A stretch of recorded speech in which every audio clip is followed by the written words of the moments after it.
a confidence at Florida State that they can find a landing spot in the Big Ten. Welcome to episode 350 of College Football's Peek Around the Corner with your host, Greg Pflugar. We cover everything in college football because we love everything in college football. And if you do as well, please subscribe to our ever-growing channel. Smash the like button if you like our content. Share the video with your family and friends. Seth Emerson from The Athletic puts out an article this morning. Let's not waste any more time. I'm going to provide a link in the description box. You can read the whole thing. Again, put down your comments in the comments section below the video. The awkward collision of Florida State, the SEC, and realignment amid the Orange Bowl. Again, by Seth Emerson.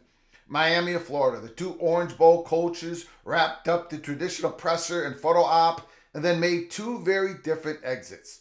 Georgia's Kirby Smart, two-time national champion, walked out by himself, not in a particular hurry, trailed by just a couple of staffers.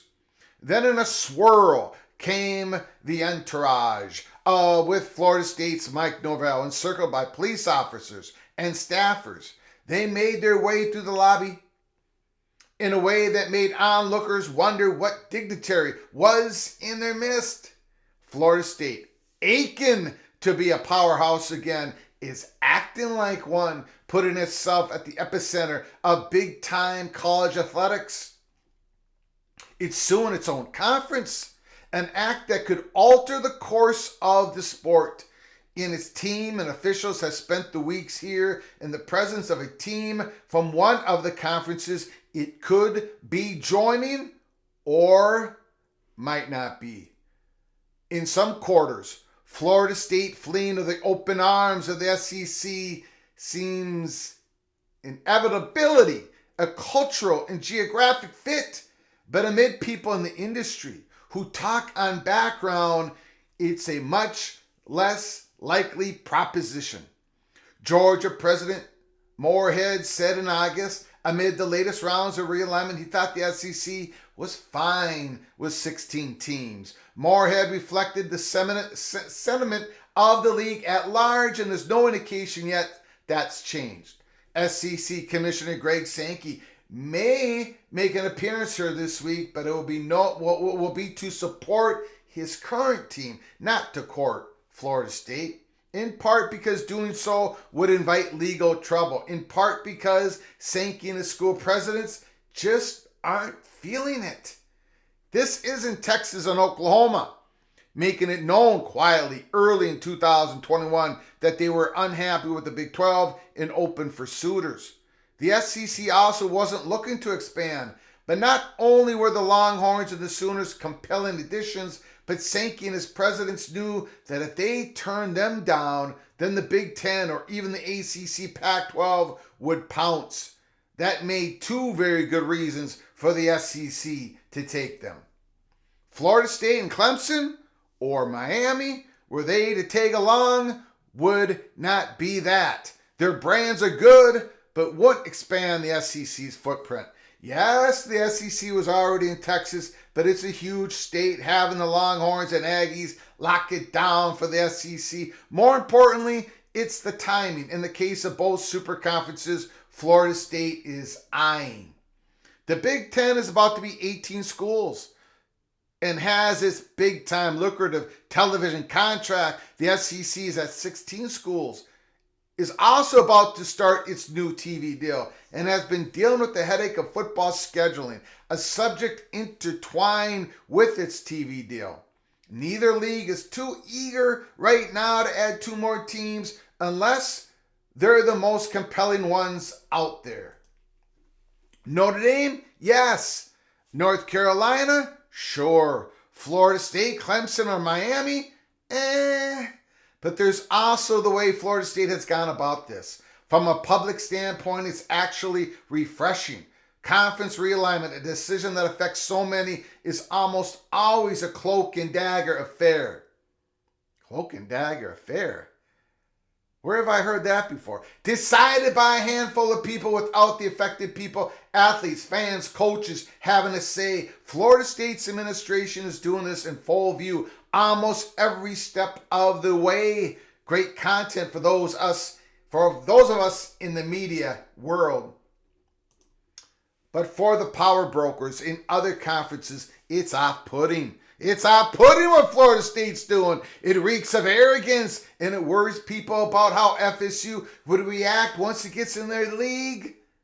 Florida State is acting like many worried Texas would act in the SEC, and hasn't yet during its indoctrination process. So far, the Longhorns look like an equal and problem-free partner.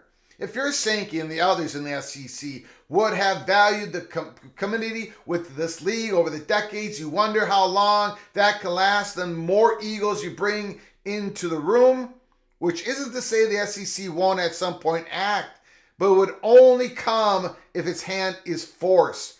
And even then, it's no sure thing. And here is the PATC money shot of the article. There is confidence in Florida State circles about the Big Ten. There is confidence in Florida State circles about the Big Ten, and we share that confidence here at PATC. We have Florida State a heavy chalk, a heavy favorite to go to the Big Ten. It would be new territory for the conference, for one, but the Seminoles would, in theory, only be part of the package. Were they to win the grant of rights case, it could free up every ACC school. North Carolina would be the biggest fish thanks to its combination of athletic and academic prestige, brand name, and of course its virgin country for the Big Ten. The SEC would expand the footprint of both the Big Ten and the SEC. There could also ensue a high-stakes chicken game. Would the SEC fear being dwarfed by the Big Ten and having its territory encroached, and thus take Florida State and another ACC school as a preventive measure? ESPN figures into this too. It's paying Florida State much less per year to be in the ACC, so it doesn't benefit from Florida State going to the SEC. But would ESPN worry about losing the FSU brand to the Big Ten and its television partners? Of course they would. There's also the true nuclear scenario.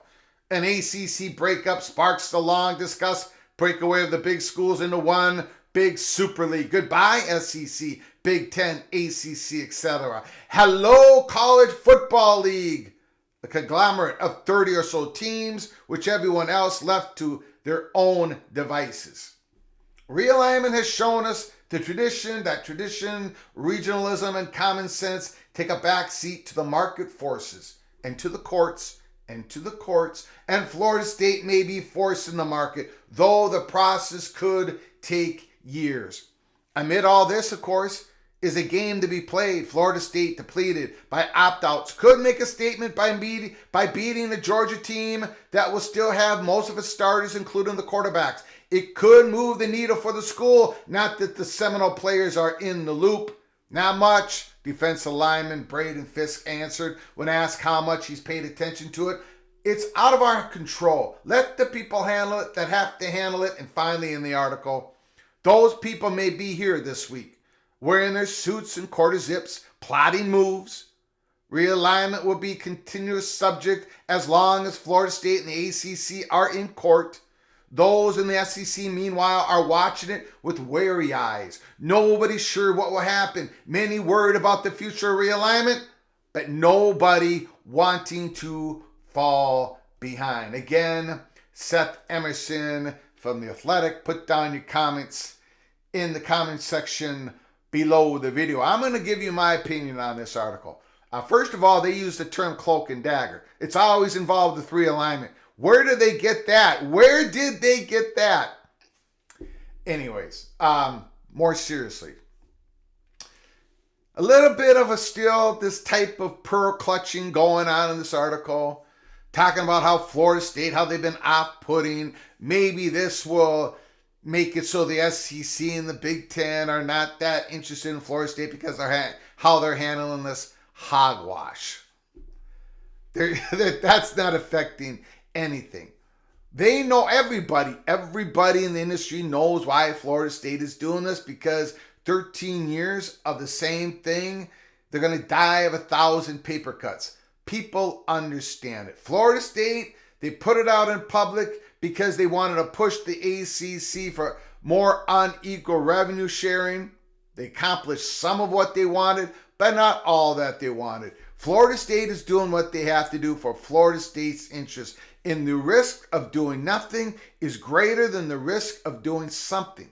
I wish somebody would say that in one of these articles.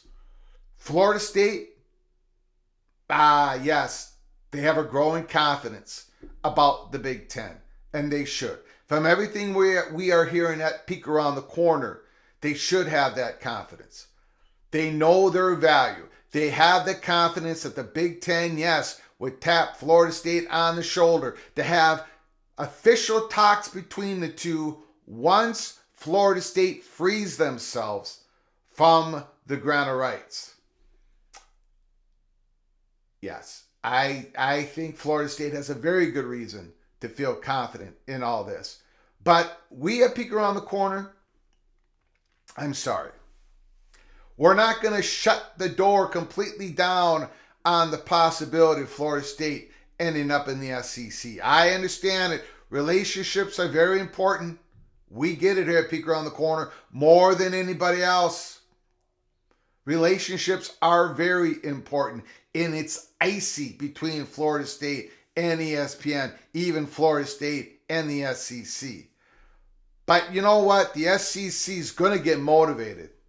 Yeah, they would love the world not to change. They would love to be able to just stay with their 16 schools. They don't even really want to increase their footprint, but they're going to have to. They're going to get motivated. If Florida State, we think it's once they break through the ACC, once they get their settlement, once Florida State frees themselves from the ACC, SEC is going to get highly motivated in playing defense. The question is, where do they draw the line? Where do they put their trench, SEC? Do they circle their wagons around Florida State, or they do it around North Carolina and the state of Virginia, possibly Clemson? We believe at Peek Around the Corner, it's the latter, not the former. We think that Florida State is a heavy chalk to get into the Big Ten. There is reasons why Florida State has a growing confidence that Big Ten will be their landing spot. But we're not going to do it. Shut the door on any possibilities. At the end of the article, Seth Emerson writes in a very effective way. He paints the picture. People have wary eyes that they sit and watch what's about to happen, right? Because here we go again with a whole nother wave of realignment. Nobody knows exactly how this is going to go. It is not settled. This is not settled, right? So, but nobody, even the SEC, the most powerful football conference in the country, not even SEC, wants to be left behind. There's going to be great motivation in this next realignment wave once Florida State breaks free. Big Ten, SEC, the Big 12, the media partners, even though the media market is tight, it's all about the tip of the spear. It's all about Florida State. That's why they are at the center of the stage with Clemson in the Holy Smokes Theater. So I hope you stick with us here at Peek Around the Corner as we continue to follow this story.